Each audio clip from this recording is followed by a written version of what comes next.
Қайырлы күн. Әлемде талай қызық бар атты танымдық сағаттың алғашқы айдарына қош келдіңіздер.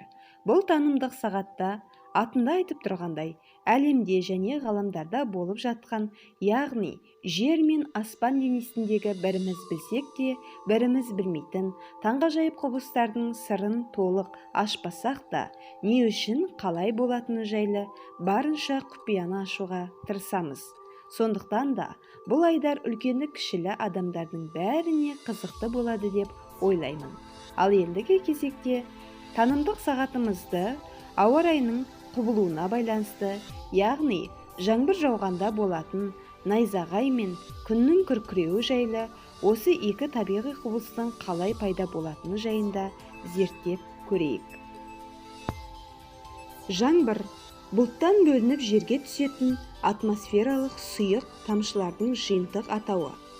Тамшылардың диаметрі 0,5 және 7 мм болады.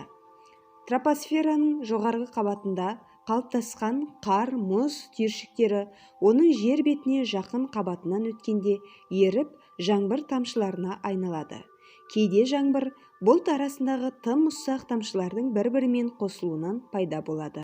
Олар көбінесе төменгі ендіктерге тән, диаметрі 0,5 мм-ден аспаған тамшыларды сіркіреме жаңбыр деп атайды. Ол негізінен қатпарлы бұлттан шығып, өте баяу жауады. Жаңбыр атмосфералық сұйық ылғалдың тамшыға айналып, 0,5-тен 0,7 мм деңгейгі жерге себелеп түсуі, жаңбырдың ұсақ тамшылы түрі ақ жауын немесе сіркіреген жауын, ал ылғалдың белгілі бір уақытта көп түсуі нөсер деп аталады. Қазіргі гидрологиялық есептеулерде жаңбырдың барлық жиынтығы есепке алынады. Зерттеулердің нәтижесі бойынша жер бетінен секундына 16 миллион тонна су буланып ауаға көтеріледі. Бұл мөлшер жылына 505 триллионды құрайды. Дәл осы мөлшер бір жылда жер бетіне жауатын жаңбырдың да мөлшері екендігі таңдандырады. Найзағай. Бұлттар не бұлт пен жер астында болатын, ұзындығы бірнеше километр, диаметрі ондаған сантиметр және ұзақтығы секундтың ондаған үлесінде болатын алып электрлік ұшқынды разряд. Найзағай кешенді атмосфералық құбылыс.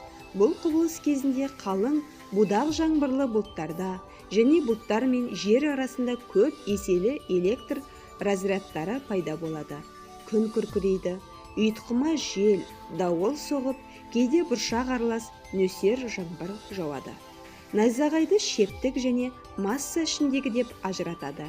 Шептік найзағай атмосфера шебінде, ал масса ішіндегі найзағай ауаның жер бетіне жылуынан пайда болады. Жалпы мәліметтерге тоқталар болсақ, табиғатта найзағайдың сызықтық түрі жиі кездеседі.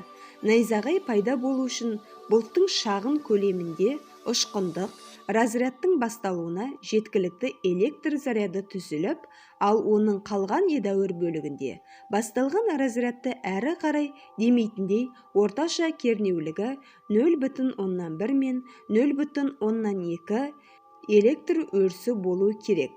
Атмосфераның жоғарғы қабатында болатын найзағай түрлері. Эльф. Найзағайлы бұлттардың үстіңгі жағынан шығатын диаметрі 400 километрдей, ұзындығы 100 километрге дейін жететін жарқылы кеміскі электрлік жарқыл. Джет. Көгілдір түсті құбырлы конус сияқты электрлік жарқыл, биіктігі 40-70 километрге дейін. Спрайт. Бұлттан төмен қарай емес, керісінше бұлттың жоғарғы жағынан жарқылдайтын найзағай түрі.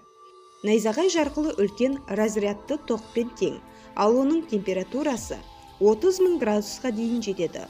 Бұл күн аймағындағы температурадан 6 есе жоғары. Найзағайдың орын ауыстыру жылдамдығы секундына 100 000 километр. Найзағай түскенде талдың жанып кетуі де мүмкін. Найзағайдың адамға түсуі өлімге дейін алып келеді. Жыл сайын әлемде найзағайдан 3000 адам қайтыс болады. Найзағай бірінші биік затқа, талға, тағы басқа заттарға түседі.